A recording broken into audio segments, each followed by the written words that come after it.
What's good, everybody?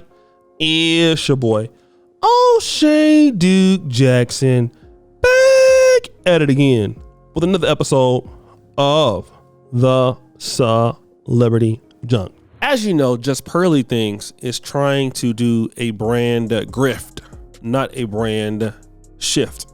And due to the brand shift, she has changed from Just Pearly Things over to Pearl.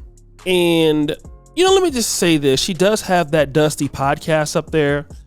And I don't know what it's called, but it's a terrible one. It's a live stream podcast. And again, it doesn't, you know, get that many views for as many subscribers as she has. And again, it's quite terrible. It's called The Pregame. So, you know, it may get anywhere from like, you know, 31,000 views to, you know, 81,000 views, something like that. But again, for a overblown audience of 1.6 million views, that's not doing good. That's not even really 10% of the audience, okay? So that just goes to show you how that audience doesn't work. But now it's Pearl. It's now Pearl Daily. Very similar to what you see Candace Owens trying to do. And actually Candace Owens, although I don't agree with much of her commentary, it's obvious she's a very talented person as a presenter, okay? But now let me go to mediocre tutorials and reviews. And I want to talk about how he has a lot to do with this. He was one of the first people, besides myself, to kind of call Pearl out. Number one, it was Jason Black. Then once I got a hold of it, I kept on it. And it was different from MTR because he actually met Pearly Things, okay? And what I would like to do now is I want to play the clip of basically him castigating about the black employees, and then I'm going to come back. I wish you luck, and, you know. I don't. Wow. I really don't. I don't wish luck to racists. Oh, I'm not racist. Yes, you are. Yes, you are, Nick. Yeah, I am a little bit racist. And the Italians, we do not claim you. Oh, hey, the Italians don't claim you. You're the one dating a black guy. I'm not going to beat around the bush for this conversation, and I'm going to get straight to the point.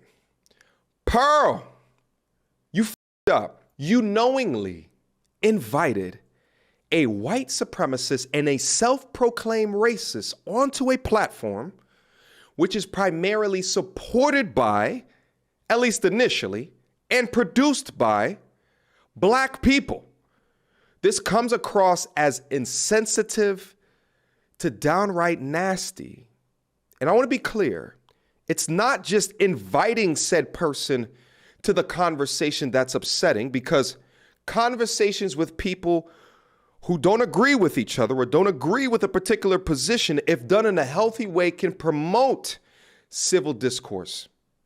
But your up was to not only not defend the people who help create the content on your platform, but to also push a narrative that is insensitive and damaging to those very same people. Pearl, you know that your staff is mostly black people. And I'm talking about from a production perspective as well as a talent perspective. You also know that the majority of your content utilizes black people talking about black relationship issues. You could have had black people sitting in the same room with this person in order to combat some of the hellacious things that were coming out of his mouth, or to have a different perspective that would have lent itself well to demonstrate the respect for the people that watch your content and that you employ. I don't think that your platform would be as big as what it is today if it wasn't for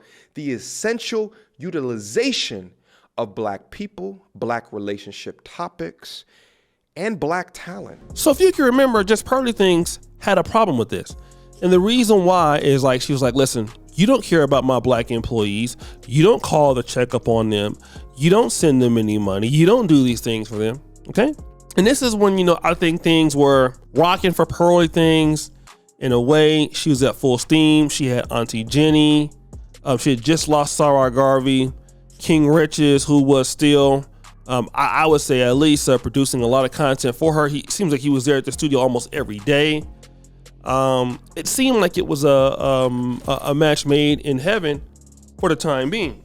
But then the issues started to come around. And what we started to find out was, as these people were either leaving the network and they were not needed for the new plans, it seemed that Pearl was going to try to be like Candace Owens.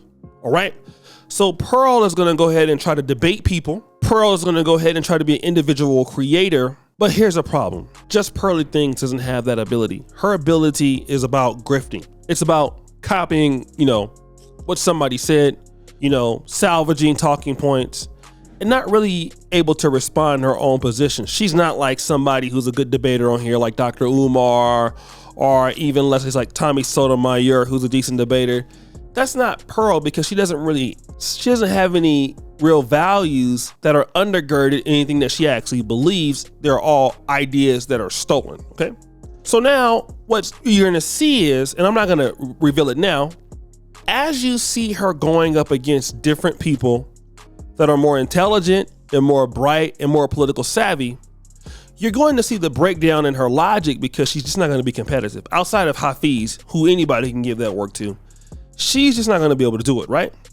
And this is what Mediocre Tutorials and Reviews was pointing out. Like, hey, these are the group of people.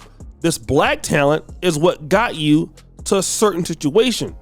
Now what you're trying to do after you have, built your platform, you're trying to transition and do more solo stuff, when that is not what you do. I'd like to play just a segment of his newest video, which is Just Pearly Things, New Piers Morgan Uncensored Interview is a Disaster. I'll play this and I'll come back. What up, YouTube? I am your host, Mediocre Tutorials and Reviews, back in here with one more video. All right, guys, you're looking at the thumbnail, you're looking at the title of the video. Y'all already know what time it is. It is time to get active. Now, what are we getting active on here today?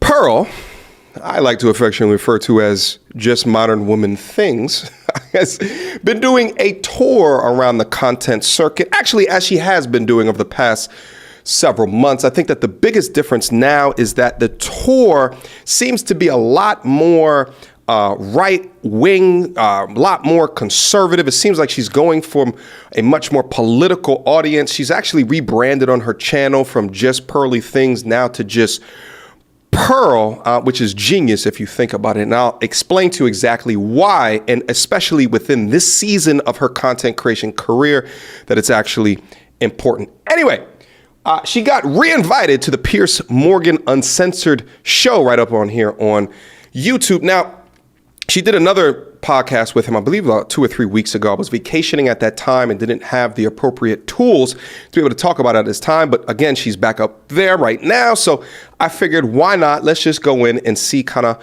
what is happening. Now, before we dive right in and get started, I also wanted to point this out to you guys. Look at the title of this video, okay? It says, I'm tired of women whining. The female Andrew Tate, Pearl Davis, on equal pay in sports. What jumps out to you regarding that title? I'll tell you what immediately jumped out to me. The female Andrew Tate. Really? If I was Andrew Tate, I would think that that's a bit of an insult. Why? Well, when you compare the two in terms of notoriety, in terms of confidence in speaking, intelligence in points, leadership capabilities, name them. Man experiencing things within life that can talk to men, person that can give advice. The list goes on and on and on. She doesn't hold a candle to Andrew Tate. So my content creator hat comes on and I'm saying, well, maybe just Piers Morgan and his team just wants to get into the algorithm, which is more than likely the reason why they're putting female Andrew Tate in there. Or is there a much more interesting reason as to why that is happening? Because if you're not connected to Andrew Tate on any of these different things, then what really are you connected to be called the female Andrew Tate? And I think that the correct answer is that Andrew Tate is known for hate speech, whereas Pearl is now also known for hate speech as well. You see that connection? Andrew Tate caught some flack on the Piers Morgan show specific to women should be your property. Now he's gone back and kind of massaged that statement and added a whole bunch of different sub bullet points to what it is that he meant, Pearl has also said things like women shouldn't vote. So that's where the connection is. So guys, I'm not gonna go into his reaction. I'm gonna do my own separate thing. But I do want to discuss the fact that for sure, he was one of the first, if not only guys, to really stick to the fact that your employees, I've met them, I know them, how could you disrespect them? Even some of those people had taken a little bit of an umbrage towards that, towards MTR. And now you're seeing Ashley's going up against people who are more savvy, more intelligent, and they can make you critically assess what you're saying. She don't have anything for him. You know, she's not like, again, let me just say this, right? We have pretty good practitioners in the YouTube business. But when you go on somebody's show, like Piers Morgan, or you go on somebody's show like, you know, Tucker Carlson, the YouTube audience can't save you then. You have to be able to respond to questions right then and there. And if you're lacking by any chance, you're gonna like an idiot. So guys, what do you think? It's your boy, O'Shea Duke Jackson, back at it again with another episode of The Celebrity Junk. I appreciate you for all you subscribe to the bell. We're out.